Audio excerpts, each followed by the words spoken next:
ilmaadeeryaalow intaad soo dhawaataan waxaan rabaa maanta anoo koob shaaha cabaya 10 daqiiqo in keer baan waxaan rabaa inaan excel idin ku tuso in lagu samayn karo temperature change waxaad taqaanaan Mareykanka jasiirada Mareykanka la xiriira haddaa idinka ka warrama qaaradda Afrika waddanka la yiraahdo Liberia ay isticmaal inta kale caalam standard waxa uu Celsius marka haddaa Celsius ku soo kordhay ama Celsius wax lagu soo baray adeer Fahrenheit ka waran hadii wax lagu sheego ka sheekay waa bedelayna gabigeeda waa bedelayna okay waxaan leenahay equals convert maxaad convert karaysaa waxaan convert karaysaa selka maxaan geliyo وين أدرو سل كام حاجة لندن طبعا حاجة لندن وح الله وح هالكان جلي وفرنايت وح الله يوحي هالكان جلي أنا أدرو وفرنايت حتى نكون شيء يعني أنا حتى نكون شيء وح الله وحاجة جلي هاي وفرنايت كاسين جلينيها نيدا أوكي فرنايت واجلس أوكي محاول بدلسة كأو قرية وإيشو جابي وحو أركب فرنايت وحاول بدلك على سلسيس كاس انترنت مركو وحو يري زيرو هداه زتي فرنايت waxay u dhigmataa negative waa -17.8 warabo 32 hadaa haysto Fahrenheit 32 F hadaan dhaho 32 Fahrenheit hadaan dhaho waxay u dhigmataa Celsius 0 maanta waxay tagtay ilmaadeerayaal maanta samraan ku jirnaa waxay tagtay 91 marka xagga waxay u dhigmataa 32 waa garateen soo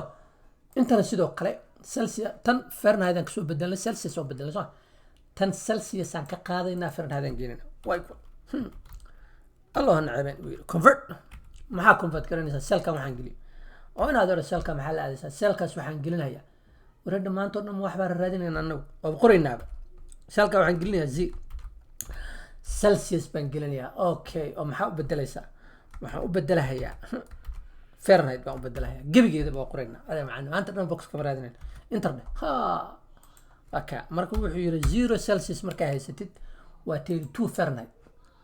halkaan ka hubinayna warada 32 muxuu dhigmaa wuxuu yiri waa 0 Celsius smart aan waxa arkay ayagu dhahaya maanta waxay noo tagtay 38 Celsius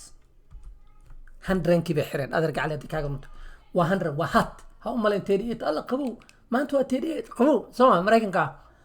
adar macaan ayagu markay ku dhahaan 38 aan joognaa Celsius kooda si waxay isticmaalaan Celsius waxay u dhigmataa 100 Fahrenheit markuu ku dhaho 38 ha u malayn qabow banaanka jaakadii waxa qaadan inaad waa 100 kiba xireen soo xagarti ma waxa idin tusay waa isla aragnay temperature-ka Fahrenheit sida loogu bedelo Celsius Celsius sida loogu bedelo Fahrenheit adigoo isticmaalaya Excel marka anytime uu qofka wax ii sheego ama Fahrenheit aan arko halkaas aan ku qori karaa 81 Fahrenheit marka 81 tahay waa 27 Celsius oo dhigmata marka halkaan hadaan ku qoro 41 aan joognaa hadii maanta dhahan 100 waa dhaafan waa 106 bay maraya ma garatay degree ahaan iyo kuleylka 106 bay maraya marka waxay inoo balana next